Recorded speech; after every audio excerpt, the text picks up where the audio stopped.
Since I was a child, I've always heard tales of an old mansion. In the mid-90s, the mansion was abandoned. What I heard was the family who lived there just vanished. Nobody ever heard what happened to them, and the police never came to a conclusion about what happened. Despite the warnings, my friends and I were fascinated about the mansion. We decided to wait for the right opportunity to explore the mansion and see what all the fuss is really about. So when all my friends were sleeping over, we realized we would never have a better opportunity. Around 1 a.m. we decided to sneak out and made our way to the mansion. It took us about 15 minutes to walk there. Unsurprisingly, the front door was closed off, so we had to find another way to enter. After getting impatient, my buddy Eric decided to just smash open a window. As we made our way in, we used our phones as flashlights since it was so dark. My friend Matt came up with the cliche, "let's split up," but since the mansion was so huge, we decided to stick together.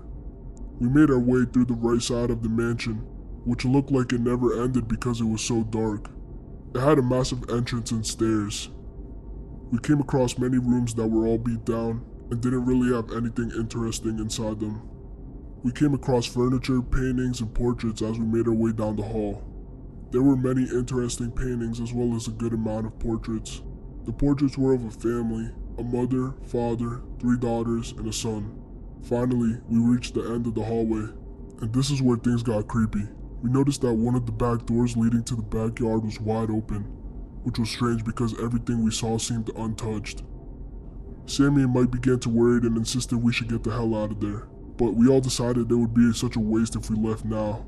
As we made our way through the back of the mansion, more and more doors were open, as well as weird graffiti and all kinds of things that seemed to be thrown around. We came across another set of stairs and decided to go up. Making our way up, we noticed that we could begin to hear noises. It sounded like a bunch of voices singing in the distance. We wanted to get closer so we could record the voices that we could hear, when all of a sudden, a head of a man peering out of one of the rooms scared the shit out of us. As soon as the man saw us, he screamed something in another language. We began to haul ass out of there as quickly as possible, and I knew this man was chasing us because of the noises behind us.